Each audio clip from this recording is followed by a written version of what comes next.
Amém? Diz assim: Eu falei de coisas terrenas e vocês não creram. Como crerão se eu falar de coisas celestiais? Ninguém jamais subiu ao céu a não ser aquele que veio do céu, o Filho do Homem. Da mesma forma que Moisés levantou a serpente no deserto, assim também é necessário que o Filho do Homem seja levantado, para que todo aquele que nele crer tenha a vida eterna. Porque Deus amou tanto o mundo que deu o seu Filho unigênito, para que todo aquele que nele crer não pereça, mas tenha a vida eterna. Vamos repetir isso juntos? É um versículo muito famoso, todos juntos. Porque Deus amou o mundo de tal maneira que deu o seu Filho unigênito, para que todo aquele que nele crer não pereça, mas tenha a vida eterna. Pois Deus enviou o seu Filho ao mundo, não para condenar o mundo, mas para que o mundo fosse salvo por meio dele. Essa é a palavra da salvação. Louvado seja nosso Senhor Jesus Cristo. Podem se sentar, meus irmãos. Esse é um texto muito famoso, eu tenho certeza que cada um aqui já ouviu ele alguma vez.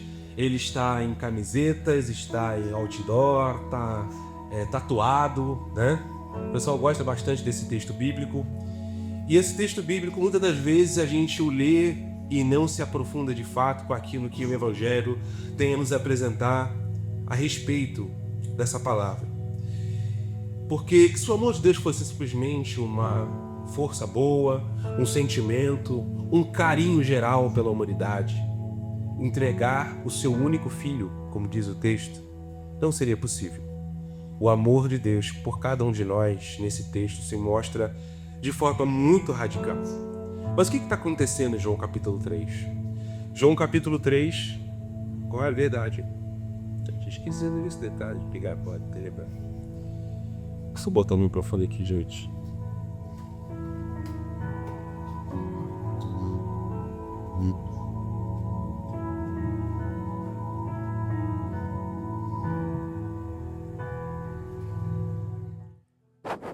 Outro. Pronto. Pois. Gente, esse texto é um texto onde Jesus está conversando com Nicodemos. E nos versículos anteriores, Jesus vai debatendo com Nicodemos várias coisas, um novo nascimento, vários momentos ali que eles vão conversando a respeito de muitas coisas. E Nicodemos é um homem muito inteligente, um homem à frente do seu tempo, um grande teólogo da sua época. E enquanto ele vai conversando com Jesus, parece que aquele conhecimento todo que ele aprendeu na sinagoga se torna insuficiente. Ele parece não entender aquilo que Jesus está dizendo. Ele faz algumas perguntas até engraçadas, quando Jesus diz para ele que era necessário nascer de novo. Ele pergunta: eu vou voltar para a barriga da minha mãe para nascer de novo? E Jesus pergunta: ué, Nicodemos, vocês não sabem tanto. Então o amor de Jesus, o plano de salvação que Jesus vai mostrando aqui, ele vai constrangendo cada vez mais Nicodemos e assim também vai constrangendo também o nosso coração. Então esse bloco, ele, do verso 12 até o 17, é uma progressão. Então é da incredulidade de Nicodemos no verso 12, a descida e subida do Filho do Homem no verso 13, e aí ele vai trazer o símbolo da serpente, a gente vai falar um pouco sobre isso, no verso 14 e 15, o amor que envia o Filho, no verso 16, e então o propósito desse envio, que não é para a condenação, mas para a salvação. Em muitos momentos da nossa vida, da nossa trajetória, se contrapõe o amor de Deus da tal justiça de Deus, né? Muitas das vezes você talvez já ouviu a seguinte frase: olha, Deus é amor, mas é justiça. Como se fosse alguém querendo estragar a festa, sabe? Mas muitas das vezes essa contraposição ainda é um pouco imatura. Porque esse amor de Deus e essa justiça são a mesma coisa. A gente estava estudando sobre isso uma vez aqui, sobre os atributos de Deus. Eu falei que, na verdade, os atributos de Deus são apenas formas de como a gente entende o Senhor, mas, na verdade, tudo isso é o Senhor. Como diz a palavra, Deus é amor, né? Deus é amor, Deus é justiça, e, em contrapartida, o amor é Deus e a justiça é Deus. Não existe contraposição. O amor de Deus estava sobre Cristo naquela cruz para nos alcançar e nos salvar. Então o amor de Deus não é um sentimento benevolente, é um ato escandaloso. O Pai que entregou o que mais amava para salvar quem menos merecia. Eu e você. Não sei se você já parou para pensar tanto. A gente fala muito, a graça é favor imerecido, favor imerecido. Mas muitas das vezes a gente se distancia. Tem uma música do Estênio Márcios, que a música é assim, Quem é que não chora? O nome da música. E assim, a música ela vai narrando Jesus se despindo da sua glória, né? É como se fosse assim, o personagem, o eu lírico da canção, fosse os anjos, olhando Jesus se despindo da sua glória para se tornar um bebezinho, né? E aí é muito interessante porque a música vai cantando, vai falando que ele vai se despindo e a música repete, e quem é que não chora? E quem é que não chora? E depois ela continua e narra a cruz e aí se permanece, quem é que não chora, né? Então, o amor de Jesus é esse amor que nos invade, que nos transforma. Então, queria convidar você a ler comigo novamente o verso 12 e 13, por favor. Verso 12 e 13. Eu falei de coisas terrenas e vocês não creram. Como crerão se eu falar de coisas celestiais? Ninguém jamais subiu ao céu, a não ser aquele que veio do céu, o Filho do Homem. Amém. Então, Jesus diz a Nicodemos, olha, se eu dissesse coisas da terra, né? Se eu disse coisas da terra e vocês não creram, se eu falei coisas simples, se eu falei de coisas elementares, se eu expliquei para vocês a própria lei de Moisés que vocês dizem que creem e vocês mesmo assim não acreditam, será que faz sentido eu explicar aquilo que vem do alto? Jesus faz essa pergunta para Nicodemos e existe uma ironia interessante. Nicodemos, como eu falei, um doutor da lei, um mestre de Israel, ele simplesmente não consegue entender as palavras de Jesus. Ele é incapaz de entender as palavras de Jesus. Então Jesus vai apontar para cima. Ninguém subiu ao céu, exceto o que desceu do céu, o Filho do Homem. Então o amor que esse versículo descreve não nasceu no nosso meio, entre nós, aqui embaixo. É o amor que desceu do céu. É muito legal que Jesus faz essa pergunta. Se você for incapaz de entender coisas simples, por que eu te diria coisas complexas? E logo em seguida ele diz, né? E logo em seguida esse amor de Jesus é tão grande por Nicodemos que ele explica o plano de salvação para ele e diz que assim como aquela serpente foi erguida, da mesma maneira, Jesus seria erguido naquela cruz. Muitas das vezes nós somos como Nicodemos. Nós temos as nossas categorias religiosas, muitas das vezes a nossa teologia é toda arrumadinha, as nossas práticas são todas muito bem organizadas no nosso coração, mas muitas das vezes existe ainda algo dentro de nós que nos faz resistir, que nos faz não entender. Então, será que nós também ouvimos o Evangelho com o ouvido?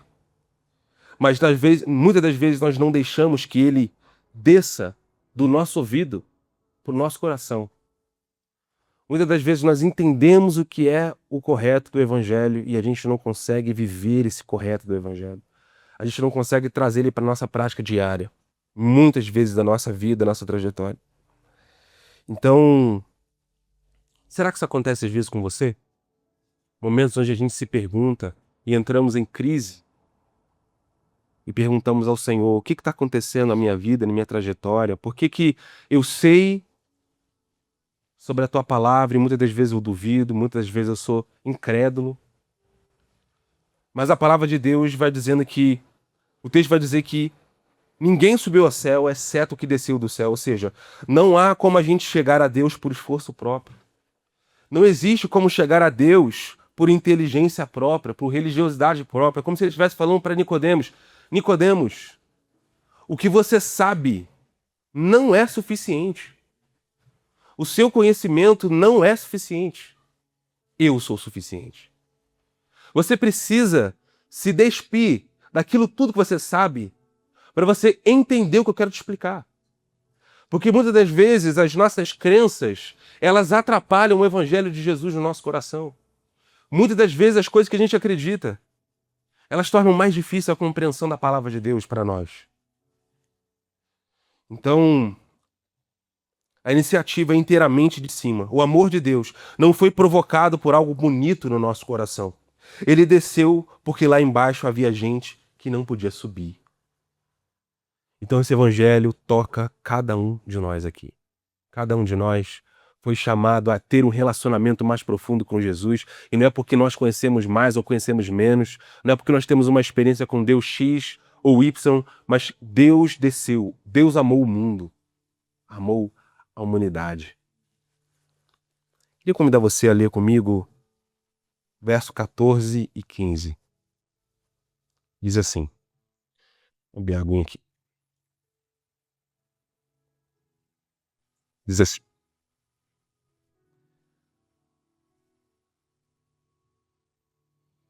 da mesma forma que Moisés levantou a serpente no deserto, assim também é necessário que o Filho do Homem seja levantado, para que todo aquele que nele crer tenha a vida eterna.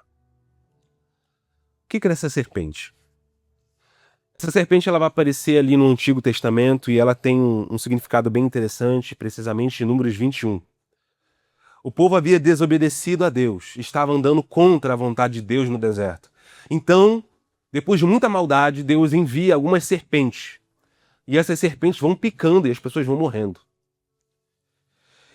E a situação fica tão problemática que o povo vai clamar a Moisés e pedir socorro. Então Deus pede para Moisés pegar os tesouros do povo de Israel, fundir num caldeirão, esculpir uma serpente de bronze e colocar essa serpente de bronze em cima de uma coisa assim que acho que vocês conhecem bem. Uma cruz.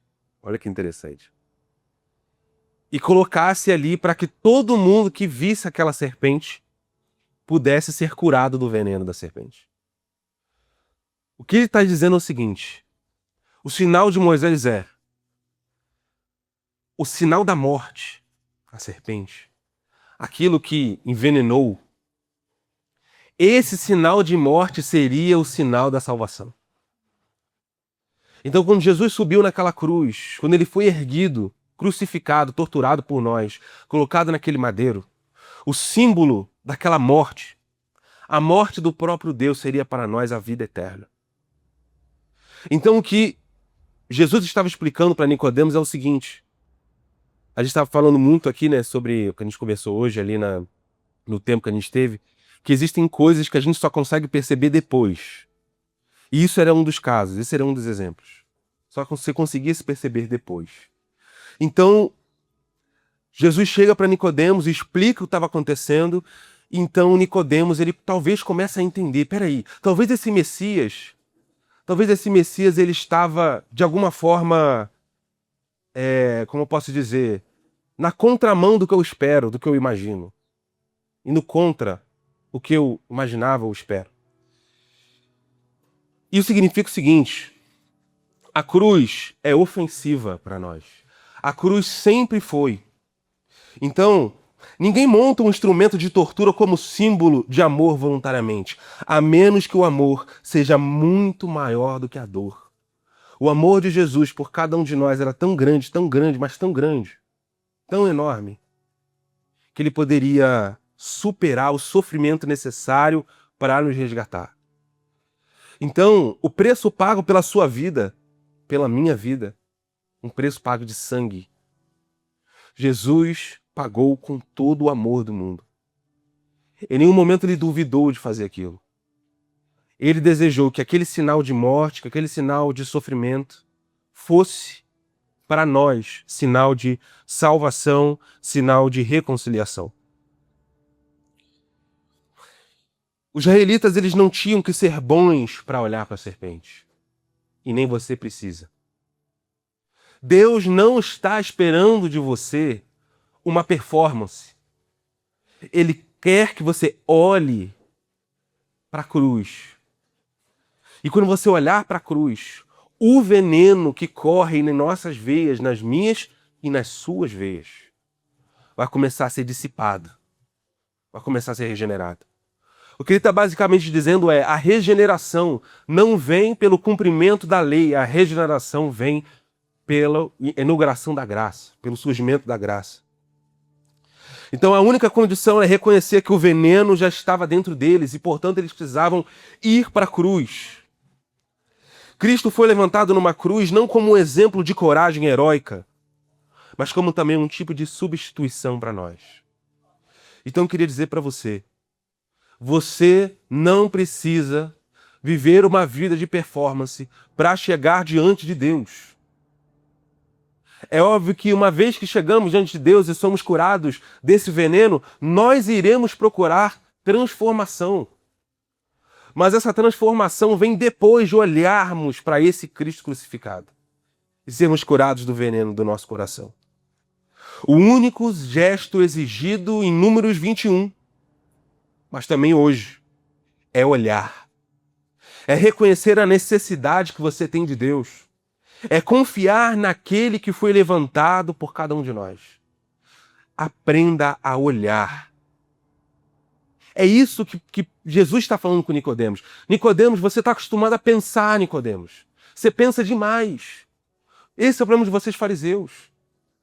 Ao invés de vocês olharem para o que eu estou ensinando, ouvirem o que eu estou ensinando, vocês ficam mais preocupados em tentar provar que eu estou errado.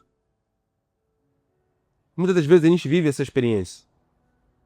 Mas aqueles israelitas viveram a verdadeira realidade. Vá para a cruz. Caminhe até a cruz. Procure pela cruz. Busque a cruz. Olhe pela cruz.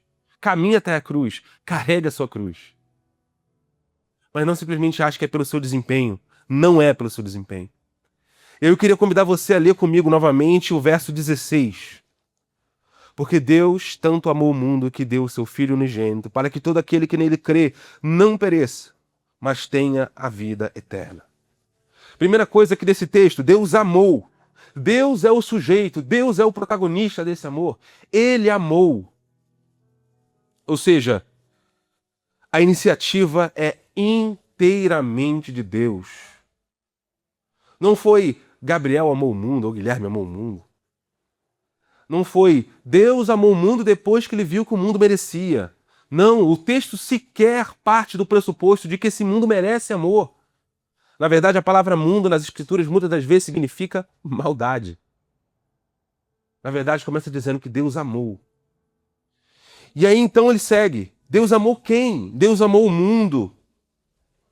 Ou seja, em João aqui seria o cosmos, não é simplesmente a natureza bonita. Deus amou a humanidade. Deus amou ricos e pobres, Deus amou brancos e pretos, Deus amou mulheres e homens. Deus amou todas as pessoas. Todas as pessoas. De todos os tipos. E esse amor é um amor que vai requerer de nós uma transformação. Ele vai nos transformar, vai causar água em nós. Essa humanidade rebelde, alienada, que virou as costas, Deus amou. Mas não amou de qualquer maneira. Ele amou de tal maneira que deu. Olha isso. A dimensão desse amor se mede pelo custo do dom desse amor. Deus amou você de tal maneira. Não sei se você conseguiu pensar nisso, nessa palavra, de tal maneira. Ele amou tanto, mas tanto você, que ele deu a coisa mais valiosa que ele tinha para salvar você. E aí, domingo da Trindade, é importante falar, a gente não enxerga, não deve enxergar esse amor apenas por parte do Pai. Jesus também amou, o Espírito Santo também amou. Os três se envolveram conosco. Eu não sei se já pararam para pensar sobre isso. Deus criou os anjos maravilhosos, cheios de poder, cheios de autoridade. Não sei se vocês perceberam a autoridade que Deus deu para os anjos no Salmo capítulo 8. Não sei se vocês notaram isso. Mas a forma como a salvação acontece para eles e para nós é bem diferente, né? Parece que para os anjos a coisa é meio definitiva. Abandonou Deus já era, né? Deus não morreu pelos anjos. Deus morreu por nós. Isso, ou seja, Deus morreu pelo que menos valia. Eu digo que os animais obedecem muito mais a Deus do que nós. Quando o leão caça a corça, ele faz aquilo, ele cumpre aquilo que ele foi chamado a fazer. Ele obedece à criação que Deus deu para ele. A coça, quando vai procurar água e vai cuidar dos seus filhotes, ela faz aquilo que Deus chamou ela a fazer. O seu cachorro, o seu gato, quando arranha seu sofá, faz xixi no chão, ele está fazendo o que ele é. Mas nós vivemos de forma a desobedecer a Deus. Um cachorro fazendo xixi no sofá é muitas das vezes mais obediente do que nós, que sabemos a verdade, que fomos dotados de inteligência e que mesmo com essa inteligência que Nicodemos no início da conversa parece que é muito importante, nós não entendemos esse amor. Então Deus amou o mundo de tal maneira que deu o quê? O seu Filho unigênito, único, insubstituível, o deleite eterno do Pai. A pessoa que Ele mais amava, para que nós pudéssemos ser finalmente salvos. Para que todo aquele que nele crê... Olha que interessante. Olha essa condição. Todo aquele que nele crê. Não é o seu desempenho, não é a sua pureza moral, não é o seu histórico limpo. É crer. Creia. Às vezes é difícil crer. Jesus chega diante de um homem que tinha o seu filho endemoniado e aquele homem provavelmente procurou todos os rabinos possíveis, todos os médicos possíveis para ver se seu filho ficava curado. E Jesus pergunta para ele, você crê que o seu filho pode ser curado? E aí ele coloca para fora, no seu coração, algo que muitas vezes a gente tem vergonha. Ele fala assim, Senhor, eu creio, mas me ajuda a vencer a incredulidade. Assim, eu creio, mas eu não consigo crer totalmente. Minha fé é fraca. Essa talvez poderia ter sido o diálogo que o jovem rico teve com Jesus. Quando Jesus disse, vende tudo que tu tem. Não sei se vocês perceberam, ele vira as costas e vai embora. Mas talvez ele pudesse dizer, Senhor, eu não consigo. Me ajuda a conseguir. Aquele homem perdeu a oportunidade porque ele achou que era pelo desempenho. E às vezes a gente também acha. E aí depois, o Filho unigênito, para que todo aquele que nele crê, a única condição, para que todo aquele que nele crê não pereça, mas tenha a vida eterna. Então, aquilo que Jesus fez por nós na cruz é isso. Nós temos um problema com o amor. Nós amamos muitas das vezes aqueles que nos amam de volta, e mesmo assim com muitos limites. Nós amamos enquanto é conveniente para nós, enquanto é bom para nós, enquanto parece recíproco, enquanto nós recebemos algum tipo de benefício, aí vale a pena amar. Mas o amor de Deus é um amor diferente. Ele ama quem não merece. Ele ama quem não tem desempenho para oferecer. Ele ama quem não tem nada para dar em troca. Mas ele decide amar. E aqui está o escândalo para nós. Deus não amou você porque você é amável. Você não é amável assim. Todo mundo que convive com você sabe disso. Dos seus defeitos. Sempre falo. A minha esposa, coitada. Ela que mais sofre com os meus defeitos. Ela conhece meus defeitos muito mais do que vocês. Tenho certeza que ela tem muita mais dificuldade de exercitar o amor comigo do que vocês comigo, que não convivem comigo todos os dias. Mas ele amou você, mesmo que às vezes nós sejamos rebeldes, inconstantes, distraídos, cheios de versículos decorados, como talvez estaria Nicodemos, e pouco transformados por eles.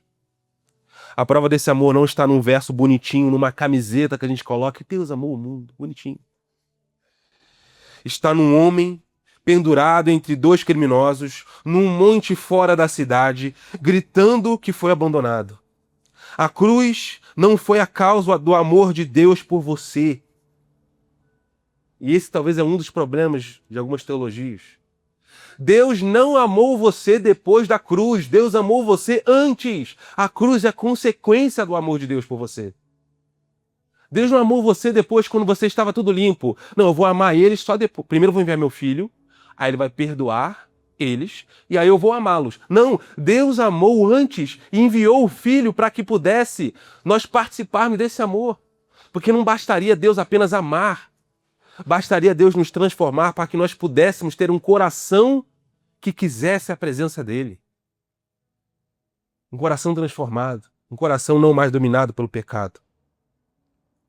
Queria convidar você a ler comigo o verso 17. Diz assim. Pois Deus enviou o seu Filho ao mundo não para condenar o mundo, mas para que o mundo fosse salvo por meio dele. Esse versículo 17 muitas vezes é esquecido depois que a gente lê o famoso versículo 16, né? Porque Deus não enviou, novamente, porque Deus não enviou o seu Filho ao mundo para condenar o mundo, mas para que o mundo fosse salvo por ele. João, então, ele antecipa a objeção óbvia. Um Deus justo, diante da rebeldia humana, deveria talvez nos condenar, deveria nos levar para o inferno, porque nós merecemos isso. No entanto, mesmo assim, Deus não enviou o seu Filho para condenar o mundo, mas para salvar o mundo. O interesse de Deus com você não é te condenar. Deus não está no céu contabilizando os seus erros. Isso, na verdade, seria uma prova de que o nosso Deus é fraco. O nosso Deus se garante. Ele sabe dos seus erros, mas ele sabe como ele pode transformar seu coração.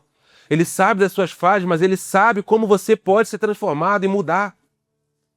E ele sabe que é através do Espírito Santo que ele tem autoridade e poder para fazer isso. Então o interesse de Deus, como diz a palavra, existe festa no céu quando um pecador se arrepende. Correto? O texto não diz, existe uma contabilidade no céu quando o pecador peca. Existe uma festa quando o pecador se arrepende. A cada vez que nós vemos aqui no culto ou no momento privado em casa e nós pedimos perdão ao Senhor, o céu celebra. O céu celebra que nós reconhecemos que nós não merecemos esse amor de Jesus.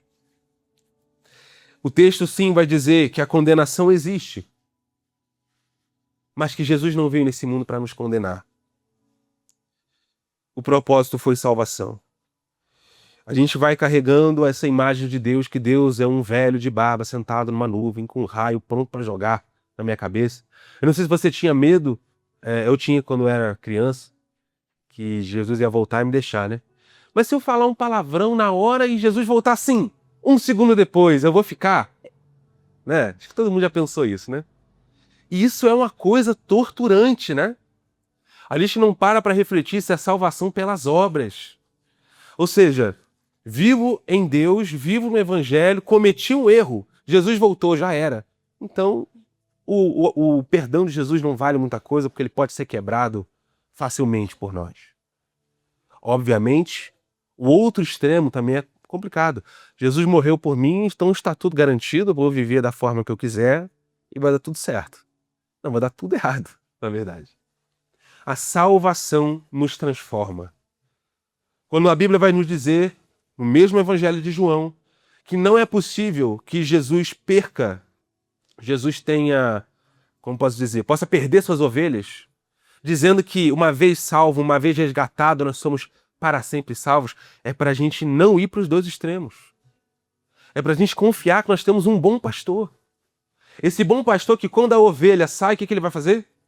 Ele vai lá e resgata de novo. Então esse amor de Jesus não é um amor para nos trazer uma segurança pecaminosa, mas para nos trazer uma confiança na soberania de Deus. Que Deus é fiel para cuidar do nosso coração. Então o Filho de Deus não veio como promotor, ele veio como redentor. E na cruz a condenação que nos cabia recaiu também sobre Jesus. A gente vai falar um dia mais sobre essas questões de expiação, eu gosto bastante desse assunto. Mas Jesus satisfez tudo da justiça de Deus. Naquela cruz ele ofereceu um sacrifício que a gente é incapaz de oferecer em nosso nome. Naquela cruz ele ofereceu um perdão que é incapaz de ser oferecido por cada um de nós. Ele foi o nosso representante diante de Deus. Aqui naquela cruz não era uma punição contra Jesus. Jesus não fez nada de errado. Mas Jesus decidiu subir naquela cruz, agarrar os nossos pecados e morrer agarrado aos nossos pecados. Deus não puniu Jesus. Deus puniu o pecado na carne de Jesus, o meu e o seu pecado. Jesus decidiu ser a vítima perfeita do sacrifício. Ele decidiu ser o sacerdote para oferecer uma adoração que nós não podemos oferecer. E decidiu ser a vítima para pagar o preço no nosso pecado. Queria recapitular com você, já concluindo aqui. João 3, do versículo 12 ao 17, não é apenas um verso de encorajamento. É uma declaração de amor de Deus para você. Deus amou o mundo rebelde, enviou o Filho que desce do céu, o levantou numa cruz como a serpente no deserto, para nos salvar, não para nos condenar. O amor que fala esse texto tem um custo, um objeto improvável e uma condição simples: fé. Creia. Creia em Deus. Eu queria fazer 2 perguntas para você refletir aqui. Será que nós conhecemos esse versículo de cor, mas nunca deixamos que ele nos desconfortasse de verdade?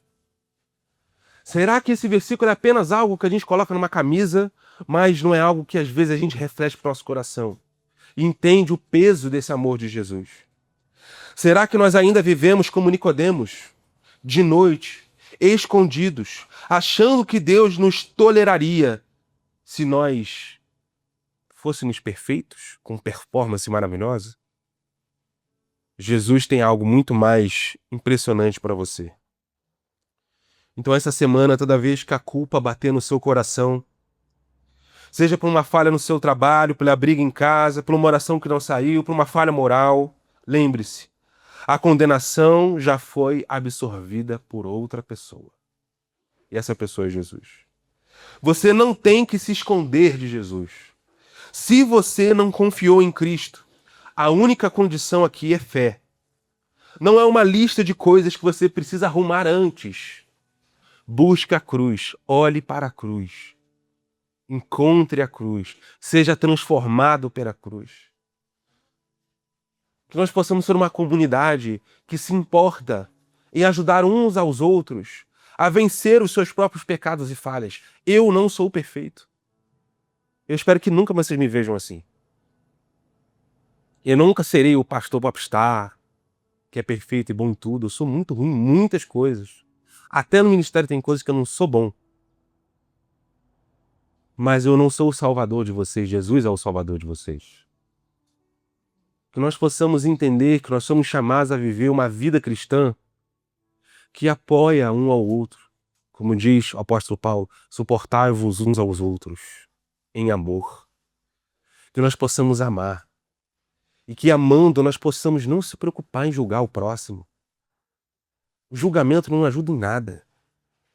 O nosso papel não é julgar, não é apontar. Nosso papel é restaurar. Que enquanto a gente às vezes fica preocupado com o pecado, nós ficamos preocupados em sermos perfeitos, nós perdemos de vista esse amor escandaloso de Jesus. Então eu queria dizer para você, olhe para o filho levantado, não para a sua performance, não para a sua história, não para o quanto você melhorou desde o ano passado. Olhe para aquele que desceu, que foi levantado, que absorveu a condenação e viva. De tal maneira, como diz o texto, não é apenas um exagero retórico. Ele amou o mundo de tal maneira. É a medida exata de um amor que entregou o insubstituível por você. Amém? Esse é o amor de Jesus. Queria convidar você a fechar seus olhos para que a gente pudesse orar. Senhor Jesus, nós estamos aqui diante de Ti, Pai, para reconhecer o Teu amor por nós. Reconhecer, Senhor, que nós somos totalmente incapazes de, pela nossa performance, pela nossa vida moral, impressionarmos a Ti, Senhor. O Senhor já providenciou um Salvador muito melhor do que nós mesmos. O Senhor providenciou um amor que é um amor ousado, um amor intrépido, um amor, talvez até uma palavra aqui forte, dentro do olhar humano e irresponsável. Quem daria o próprio Filho para salvar aqueles que não merecem? Só a Ti, Senhor. Nenhum de nós aqui faria isso. Mas foi por causa desse amor ousado, desse amor transformador e, entre aspas, na nossa análise, na nossa visão, irresponsável. Foi por causa desse amor que nós fomos salvos. Que nós possamos, Senhor, reconhecer esse amor. Que nós possamos ser amados por esse amor. Que nós possamos aceitar esse amor, conviver com esse amor, sermos transformados por esse amor. Que nós possamos cantar agora essa canção diante de Ti, dizendo que nós reconhecemos esse amor incrível e maravilhoso. Que nesse domingo da Trindade, onde nós olhamos para trás e vemos tudo o que essas três pessoas, o Pai, o Filho e o Espírito Santo, fizeram por nós, nós possamos finalmente sermos transformados por esse amor, que não existe aqui para nos julgar, mas para nos transformar à imagem do perfeito Filho de Deus. É isso que nós te pedimos, Senhor, em nome de Jesus. Nos ajude a cantar essa canção agora. Amém.